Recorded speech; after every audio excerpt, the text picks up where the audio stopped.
Olá pessoal, eu sou Fábio Monberg, consultor da área trabalhista e previdenciária da CPA, e hoje eu vim falar para vocês sobre a questão da maternidade e a prorrogação em decorrência de internação hospitalar. Bom, como regra geral, a empregada gestante tem direito à licença maternidade de 120 dias sem prejuízo do seu emprego e salário.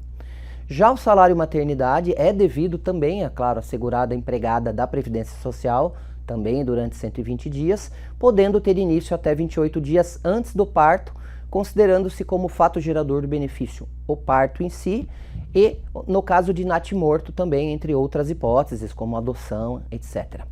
O início do afastamento será determinado com base em atestado médico ou certidão de nascimento ou óbito da criança.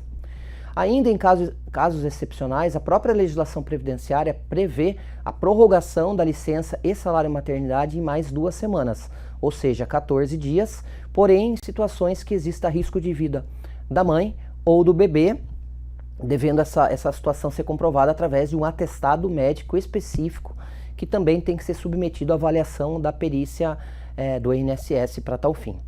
Além disso, pessoal, conforme aí uma decisão recente, né, não tão recente, mas de 2022, né, o Supremo Tribunal Federal ele declarou como marco inicial da licença e do salário maternidade a alta hospitalar da mãe ou do recém-nascido, o que ocorrer primeiro.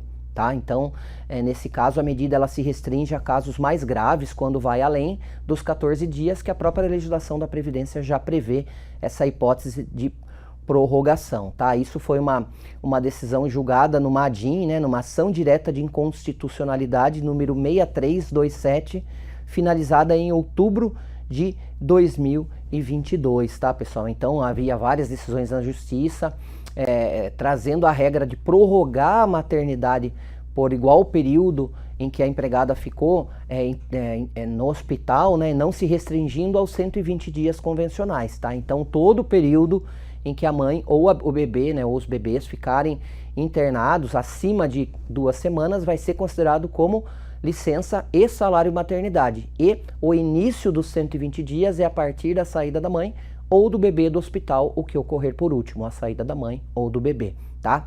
Então a prorrogação do salário maternidade se restringe a esses afastamentos maiores do que 2 semanas, com o objetivo aí de privilegiar a trabalhadora aí para ficar mais esses primeiros meses aí com o seu filho, tá? Nesse sentido, há também uma portaria do INSS, né, e da DIRBEM, né, barra INSS, número 28 de 2021, que regulamentou essa regra, tá, da prorrogação do benefício do salário maternidade em decorrência aí de parto prematuro, em decorrência de uma situação em que há internação da mãe ou do bebê aí no hospital, tá? Essa portaria, ela dispõe sobre procedimentos para adotar essa regra trazida pelo Supremo Tribunal Federal, tá?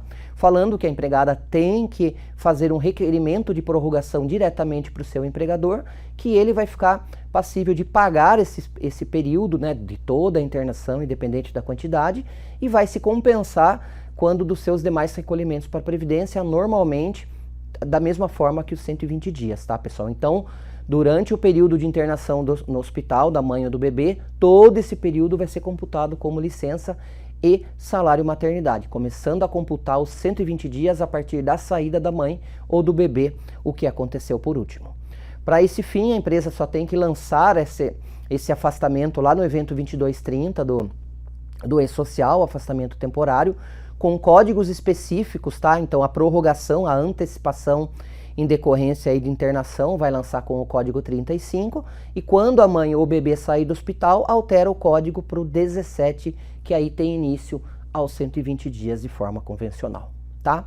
Então é isso, pessoal. A regra geral, a licença e o salário maternidade são de 120 dias, podendo começar até 28 dias antes do parto, mas em casos excepcionais, a prorrogação pode acontecer por até 2 semanas, né, em caso de risco de vida da mãe ou do bebê, e quando acima dessas 2 semanas, o Supremo Tribunal Federal decidiu lá em outubro de 2022 a prorrogação também da licença e do salário maternidade, né, para a segurada empregada, indo além, né, então não se restringindo somente aí aos 120 dias de praxe, tá?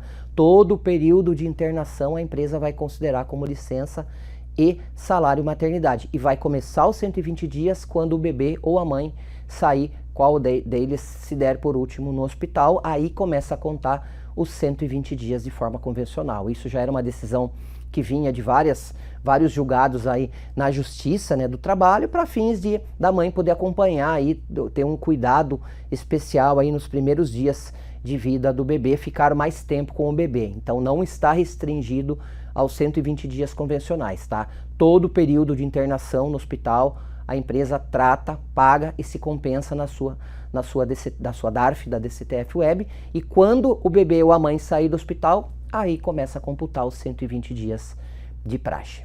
Ok? Um abraço a todos, até a próxima, tchau.